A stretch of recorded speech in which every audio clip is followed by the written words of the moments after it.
All right, what's going on, everybody? It's your boy Keenan. Welcome to the Franchise Sports Talk College Football Blog. Now, I told you guys that you might not see me this week, but due to Hurricane Sandy, that witch, it ended up ruining my cruise and canceling my cruise to the Bahamas. But the good news is you get a chance to see me, and I'm back to continue my blogs for the college football season in 2012. Now, I'm here to recap Week 9 of the college football season. I'm going to start with Thursday night's matchup between Clemson at Wake Forest. Clemson ended up pulverizing the Demon Deacons 42-13. Sammy Watkins got his groove back, well over 200 yards receiving in that matchup. He was the star of that game. Next game, we need to talk about Cincinnati at number 16 Louisville. I thought Munchie Legault and company was going to pull the upset, but Louisville ended up pulling off the 34-31 win in overtime. Teddy Bridgewater still leading this team to an undefeated season and trying to win a Big East championship and head into a BCS bowl game. Next game I need to talk about, South Carolina versus Tennessee. This was a close matchup. Tennessee Vols played hard but fell short 38-35. But there's a lot of scare for Marcus Lattimore, who ended up injuring his leg in that matchup. I'll keep you guys posted on that. Next game, Iowa was at Northwestern. I called that matchup. I went with Northwestern in that game. They ended up pulling off the 28-17 victory because of that ground attack with Kane Coulter and Vernwick Mark. Both of them rushed for over 160 yards, 349 yards combining throughout the entire team. Next game, you talk about NC State at North Carolina,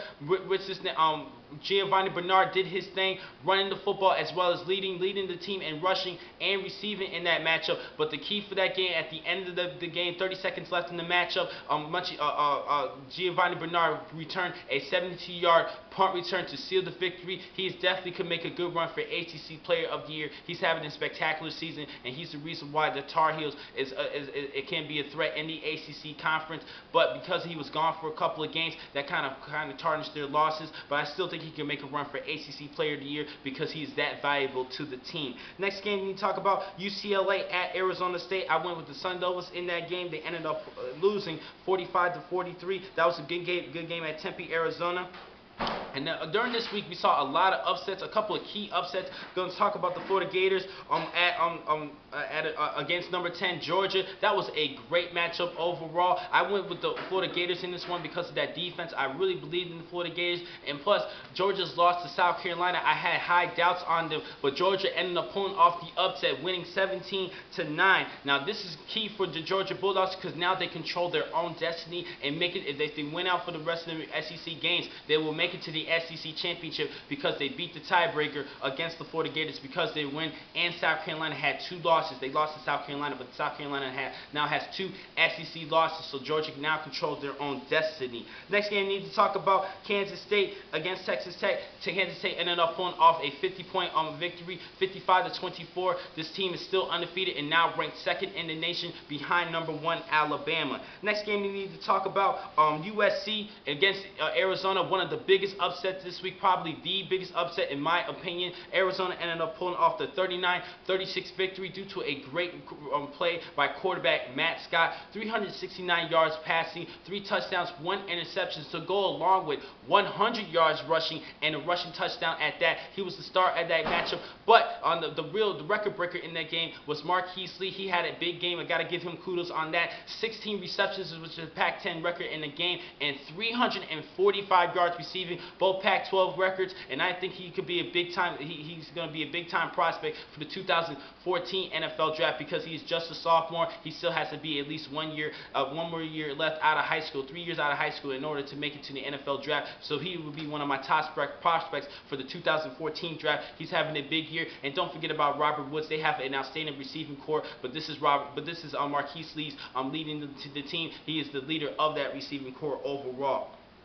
Next game, we need to talk about Florida State ended up beating up Duke. Florida State still has 1 loss in ACC play and still can make it to the ACC championship. They control their own destiny at that. Another huge upset this week. I called this one on Kent State against number 15 Rutgers. I went with Rutgers in this one, but I told everybody this was an upset alert. Kent State was 6-1 in this season, and they ended up pulling off the 35-23 victory. It was a big upset. First loss for the Rutgers Scarlet Knights, but they could still still win the Big East Championship. They just need to win out the game, particularly against Louisville, and I'll keep you guys posted at the end of the season. That's their final matchup. Next game we need to talk about, Wisconsin hosted unranked Michigan State. Michigan State won the overtime thriller 16-13. Great defensive effort, but the main reason why the Spartans won this matchup is because they stopped running back Monty Ball, held them under 50 yards rushing in that matchup.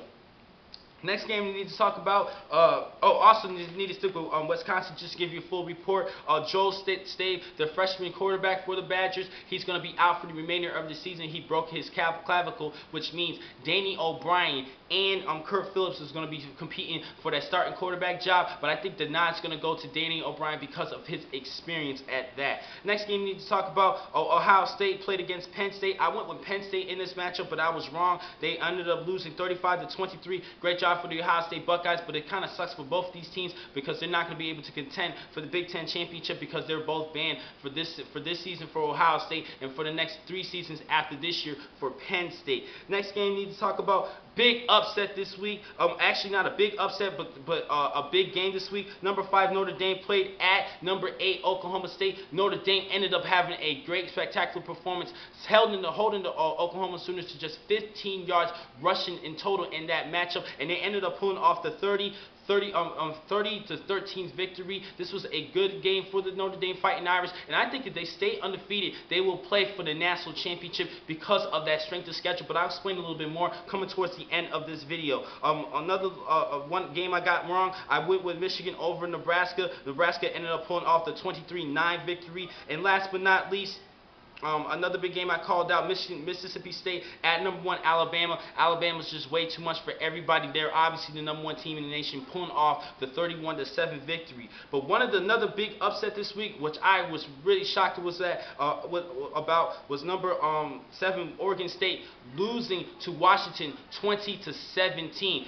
Oregon State quarterback Sean Mannion threw for 4 picks in that matchup, and that defense was great for the Huskies, ended up pulling off that upset. Now at the end of this week, I'm going to talk about the BCS rankings, mainly just the top 4. Number 1 is obviously still Alabama. Number 2 is Kansas State. Number 3 is Notre Dame, and Oregon sits at number 4. They were at number 3 at one point, but now had to boost back at number 4. Because of the loss of USC, that kind of ruins everything for the Oregon Ducks, because even if they beat USC, that because of USC's loss to Arizona, that kind of lowers the strength for Oregon and their chances to make it to a national championship, even if they stay undefeated, depending on the results for both Kansas State and Notre Dame. Because of USC, that Pac-12 conference is looking a little weaker, and the loss of Oregon State at Washington, that made the Pac-12 conference just a little bit weaker and strengthened everything up for the Big 12 and Kansas State and Notre Dame. But honestly, I really think Alabama will probably play for the national championship. They're just too much like an NFL team. So we're really debating on who's going to be number 2 and make it to the national championship. I think right now it's between Notre Dame and Kansas State. Now, I believe that Kansas State has the better chance of beating Alabama, but the team who deserves it more is Notre Dame because of that horrific schedule and a scary schedule at that. This team is still undefeated, and if they remain undefeated,